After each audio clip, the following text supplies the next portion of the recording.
Halo, salam sehat teman-teman semua. Kembali kita akan bahas seputar bola ya. Nah, kali ini gue langsung aja temanya dari 2M, tapi M1 akan lebih berat, yaitu Manchester dan juga Madrid. Dan ada sedikit lah update-update berita yang juga ada di seputaran dari kedua klub ini, terutama dari Manchester United ya. Nah, gue akan mulai dulu dari berita-berita kecil dan juga dari hasil semifinal di Piala Dunia antar klub di mana Madrid berhasil mengalahkan Al Ahly, wakil dari Mesir ya. Ini wakil dari Afrika dengan skor 4-1. Ini diselenggarakannya di Maroko nih kali ini ya. Tapi sebelum itu ada 2 sampai 3 berita gue mau update dulu ya. Yang pertama dari North London. Seperti yang mungkin sebagian dari lu udah dengar, jadi kapten sekaligus penjaga gawang mereka Hugo Lloris ini mengalami cedera lutut dan dikabarkan harus menepi kurang lebih 2 bulan. Sekarang bulan Februari, berarti dia kemungkinan kembali itu April tanggal 10 pertengahan, mungkin lebih cepat mungkin lebih lambat. Jadi ini rentang waktu yang cukup panjang dan kemungkinan yang menggantikan adalah Fraser Forster ya. Ini penjaga gawang yang dibeli musim lalu dari free transfer ya. Jadi lumayan beruntung nih Spurs memiliki penjaga gawang pelapis yang lumayan bagus lah. Dilepas sama Southampton ya. Dan musim ini dia cuma main sekali, kalau nggak salah pekan ke-17 ya. Gue ingat karena gue main FPL. Jadi sisanya memang Hugo Lloris semua. Nah, kita akan lihat apakah tren positif yang baru aja ditorehkan sama Spurs ini bisa dilanjutkan dengan penjaga gawang cadangan mereka Foster ya. Oke, itu dari North London. Kita ke Manchester Biru ya. Ini terkait dengan berita ataupun tuduhan lah, karena masih tuduhan ya. Tuduhan berbagai pelanggaran yang dilakukan City terkait dengan laporan keuangan, kontrak dan pemain dan segalanya. Ini membuat semacam gini, kalau gue umpamain, jadi kayak ada orang lagi ngumpul di satu kumpulan, tiba-tiba ditaruh kecoa di situ. Jadi pada panik semua. Salah satunya adalah ace mereka, yaitu Erling Haaland, yang dikabarkan meminta, dan bukan hanya Haaland katanya, ada beberapa pemain juga, tapi yang diangkat memang di sini oleh sebuah media lah. Ini Haaland, dia meminta pengacaranya untuk kembali mereview kontrak dengan City tentunya, untuk memastikan apakah ada bahasanya ya, malpraktek lah begitu, yang akan membuat Haaland bisa jadi akan meninggalkan City di akhir musim. Dan kabarnya kalau itu memang benar, kalau memang ada malpraktek dan dia hengkang, ini Madrid ada di antrian pertama. Ya kita nggak tahu ya. Yang jelas ada release clause di perjanjiannya, yaitu 175 juta pound sterling. Nah, dan juga gue nggak tahu biasanya kan apakah ada perjanjian kalau misalnya salah satu pihak melakukan pelanggaran, itu pihak yang lain berhak untuk memutus kontrak atau apa, kita nggak ngerti. Tapi artinya ini menimbulkan seperti gempa ya, menimbulkan kepanikan, kekacauan, bukan hanya di jajaran manajemen yang akan berhadapan dengan berbagai sanksi ya, tapi juga pemain dan juga pelatih, yang pasti ada juga lah rasa panik. Dan di sini kan kita lihat ya seperti apa nanti dampaknya, bukan hanya dari segi permainan yang pasti ada kena mental juga, tapi juga dari segi administrasi. Nah, itu. Dan terakhir Manchester United ya, karena kita tahu dia masih mengejar seorang striker ya. Salah satu yang diincar kabarnya adalah Tammy Abraham. Jadi mereka kabarnya terus memantau perkembangan dari Tammy Abraham di AS Roma. Musim ini dia agak slow start walaupun mulai mencetak gol karena ya itu tadi, Manchester United sekarang nggak punya classic number 9 ya. Martial ya sangat bisa diperdebatkan, nggak terlalu, kalaupun ada juga ya kita tahu lah kualitas Martial seperti apa, dan juga hanya dia satu orang. Weghorst pinjaman setahu gue ya. Gitu. Jadi tapi sebenarnya target utamanya MU ya itu Victor Osimhen dan juga Harry Kane. Nah, kita nggak tahu nih apa yang akan terjadi. Oke. Dan kita ke Madrid ya, seperti janji gua. Jadi Madrid berhasil mengalahkan, sebenarnya bukan berhasil lah, ini udah nggak sulit untuk diprediksi lah. Mereka mengalahkan wakil dari Afrika, dari Mesir ya. Ini Al Ahly dengan skor 4-1 dengan penjaga gawang cadangan Lunin. Dan ini menarik. Jujur gua awal agak meragukan ya, sehingga gue kemarin sempat mikir oke, Madrid mungkin menang tapi dengan skor tipis 2-1, 1-0. Ternyata enggak. Penampilan Lunin juga di pertandingan tersebut bagus, ada berapa kali save yang dilakukan. Malah di awal-awal sebenarnya yang dapat peluang emas pertama itu lawannya siapa, Al Ahly ya, nomor 14 itu kalau nggak salah Sheriff namanya, agak kriwil, rambutnya agak hitam lah orangnya.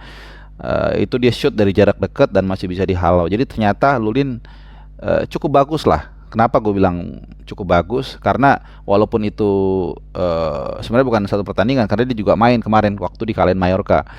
Penjaga gawang itu biasanya yang paling utama adalah mental ya. Karena kenapa? Karena kalau lu striker kemudian baru dimasukin di tengah pertandingan atau baru main pertama, ya nggak golin ya wajar, nggak masalah. Tapi kalau kiper lu melakukan satu kesalahan, itu bisa panjang nanti ininya dampaknya. Tapi kita lihat dalam 2 pertandingan, terlepas dari dia kebobolan di lawan Mallorca dan juga lawan Al Ahly yang menurut gue memang itu yang gol yang susah.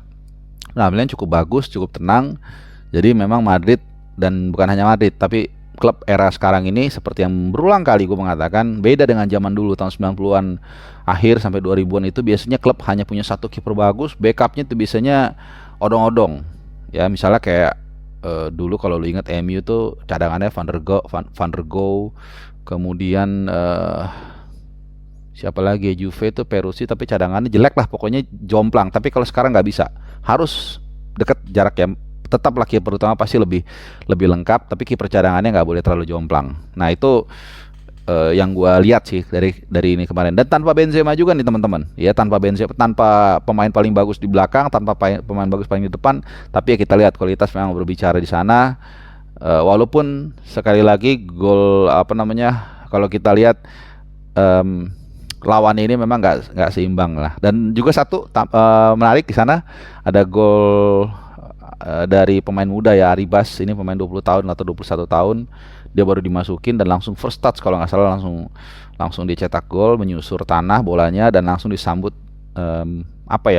disambut dengan wajah sumringah oleh Carlo Ancelotti. Bahkan setelah pertandingan dia adalah pemain yang paling banyak didekati dan dipeluk oleh Carlo Ancelotti. Jadi kita akan lihat seorang Arribas walaupun agak sedikit telat ya, jadi spotlight atau naik ke permukaan agak sedikit gue bilang, karena biasanya pemain 18, 19 itu udah kenceng ya, atau 20 tahun. Ini umurnya kalau nggak salah 21 atau 22 gitu.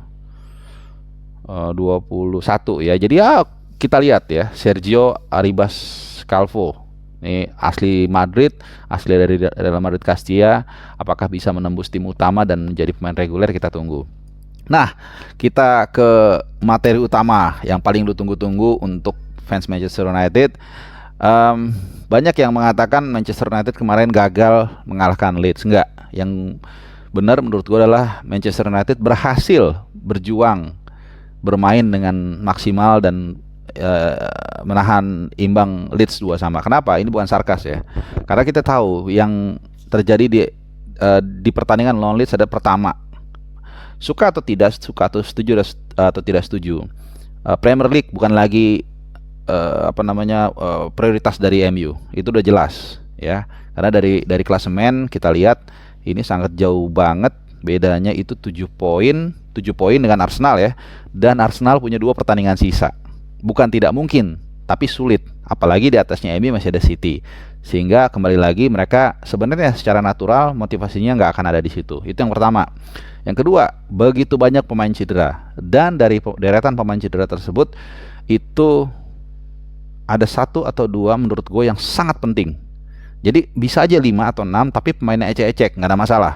Atau pemain inti cuman masih ada backupnya. Tapi kalau kita lihat ya, dari 6 pemain tersebut, yang paling penting adalah, dan gue yakin lu setuju, adalah Casemiro. Ya, ada Casemiro, McTominay. Oke, McTominay lu masih bisa gampang, ada penggantinya, ada Fred, ada Sabitzer, atau ada siapalah ya. Terus ada Martial, Anthony, Van de Beek, dan Eriksen. Nah, ini dia. Jadi ada 1, 2, 3, 4, 5, 6 pemain, dan 2 pemain itu sangat penting, Eriksen sama Casemiro. Ya kan? Anthony sebenarnya juga ya sosok lah, dibilang banyak di situ penggantinya. Ternyata kita lihat digantikan Garnacho 2 kali membuat blunder yang lead to the goal. Ya kalau lu perhatiin 2 kali dia kehilangan bola, itu Gua agak surprise kalau Erik ten Hag tidak mengganti dia di babak pertama. Menurut gua, ya kan? Dan dia melakukan dua kesalahan, eh iya, dua kesalahan di iya iya dua kesalahan dua-duanya. Jadi di babak pertama di yang golnya si Wilfried Gnonto, dan juga on golnya Rafael Varane di awal babak kedua. Ya mungkin karena itu apa namanya ya, pemain muda akhirnya orang memaklumi, tapi enggak, itu menurut gua kebetulan sebelum MU itu gua main bola di Pejaten lah. Nah, temen gue kehilangan bola di tengah yang seharusnya dia nggak perlu hilang. Artinya dia bisa setback dulu ke belakang, tapi dia paksa ke depan, akhirnya hilang bola dan akhirnya gol. Ini memang yang kalau di negara-negara yang bolanya maju, ini kalau kehilangan bola di garis tengah belakang, dan seharusnya lo bukan hilang bola karena memang katakanlah apa ya, bolanya susah lu terima atau enggak, lu udah bawa, udah lu keep, terus lu main-main akhirnya hilang bola, wah itu lu bisa bisa didampret habis-habisan dan bisa terus diomongin sampai berminggu-minggu. Nah ini yang terjadi dengan Garnacho. Kalau lu lihat itu masih di area sendiri, di tengah tapi masih area sendiri, dua kali dia kehilangan bola yang seharusnya dia bisa setback dulu ke belakang dan akhirnya berujung pada gol. Dan kebetulan golnya di daerah kanan, di daerahnya Dalot, yang kita tahu bertahannya tidak sebagus Wan-Bissaka. Nah ini jadi menarik nih, jadi bertali-tali. Artinya sekarang yang tadinya nama Wan-Bissaka agak-agak tenggelam, bukan tidak mungkin ya, walaupun Dalot kemarin sudah main dari awal, dari starter, bukan tidak mungkin nanti pertandingan berikutnya siapa, MU lawan lawan Leeds lagi ya di Premier League ya, ke Ellen Road dia main. Bukan tidak mungkin yang ditampilkan Wan-Bissaka. Nah ini catat nih teman-teman ya. Kenapa? Karena lu mau memastikan dulu bahwa tim lu nggak gampang kebobolan. Jadi Wan-Bissaka kan kita tahu lebih kuat bertahan ya, walaupun apa namanya, menyerangnya kurang. Bahkan juga seinget gue ya, dia pernah sekali ngasih assist itu langsung diwawancara dan langsung jadi kayak headline. Nah cuman ya apa mau dikata, karena kiri lu udah agresif, Luxo. Kalau kanan lu agresif juga, kemudian nggak bisa bertahan, itu bahaya. Kalau Luxo bertahannya masih oke. Nah ini yang menarik. Jadi hasil kemarin itu ada tali temalinya ya, antara tadi Garnacho yang sedang naik daun, sedang baru saja kabarnya akan naik perpanjang kontrak dengan naik gaji 4 sampai 5 kali lipat, tapi kemudian melakukan dua kali kesalahan yang ini can be both sides ya. Lu lihat, bisa ini menjadi katakanlah dia kena mental, bisa juga justru menjadi kebangkitan dia. Dan gue yakin sih harusnya yang kedua ya, kebangkitan dia, karena dia punya pelatih seorang Erik ten Hag yang menurut gue ini kan ada DNA-nya Pep juga ya, semasa di Munchen. Jadi gue rasa dia bisa bangkit lah dari kesalahan kemarin, tapi butuh waktu. Dan ini gue ingat juga seperti ketika Matthijs de Ligt melakukan blunder ketika kalau nggak salah menghadapi Bulgaria atau Rumania di kualifikasi. Dia membela tim nasional, membela tim negaranya Belanda, tapi kita lihat sekarang Matthijs de Ligt jadi salah satu back kuat di dunia lah. Jadi itu yang gue soroti. Kemudian juga ya terkait untuk Leeds sendiri sebenarnya sih cukup menarik ya, karena ini adalah pertandingan pertama mereka tanpa pelatih Jesse Marsch. Kemudian yang menangani adalah si Michael Skubala, gue juga baru tahu nih, mungkin asistennya atau apa. Dan mereka sekarang masih terus mencari pelatih. Sebelum pertandingan pun mereka menerima kabar Andi Ariola, ini pelatih yang sukses membawa Vallecano sekarang urutan kelima ya, dengan high pressingnya dan matching sebenarnya dengan filosofinya sesuai, itu menolak. Jadi tim hunternya lah gitu ya, udah terbang ke Madrid tapi pulang dalam keadaan tangan kosong, sehingga mereka di hari yang sama bertanding melawan MU belum tanpa pelatih utama. Dan nanti pun saat di Ellen Road menjamu United, kemungkinan mereka belum dengan pelatih utama. Nah ini menarik ya, karena kita lihat justru tanpa pelatih utama mereka malah tampil sangat garang, tampil cepat, dan masuk ke Winston McKennie juga menambah daya gempur mereka ya. Sejak menit pertama mereka nggak berhenti menekan, dan ini membuat emang MU agak sedikit panik di awal-awal pertandingan dan akhirnya kebobolan. Walaupun sekali lagi keberhasilan mereka menyamakan kedudukan menunjukkan bahwa MU punya mental juara. Ini yang orang nggak ngelihat. Orang lihat mereka hanya seri. Makanya gue mengatakan ini bukan suatu hasil yang buruk menurut gue, tapi justru menunjukkan MU dengan pemain terbatas mereka bisa tampil maksimal. Mereka juga yang kedua punya mental setelah tertinggal mereka bisa mengejar 2 sama, bahkan ada beberapa peluang yang kalau bukan Melia yang di sana mungkin mereka bisa menang 3-2. Ini kan yang menjadi ciri khas MU zaman Alex Ferguson ya.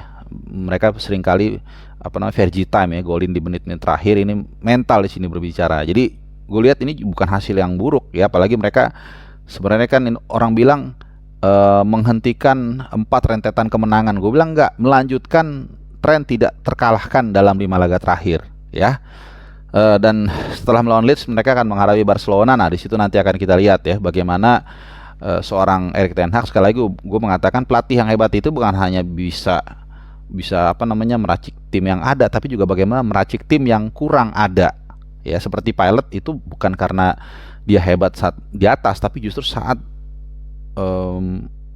emergency, saat mesinnya mati, saat mungkin pesawat sayapnya nggak bisa bekerja dengan baik. Di situ skill pilot biasanya dilihat ya, dia seorang pilot yang hebat atau enggak. Demikian juga Erik ten Hag dengan kondisi seperti sekarang, justru kelihatan dia adalah salah satu pelatih yang bagus ya, walaupun tentunya masih tahun pertama, masih perlu pembuktian lebih lanjut lagi dengan mungkin trofi atau mungkin dengan posisi klasemen mereka di setinggi mungkin ya.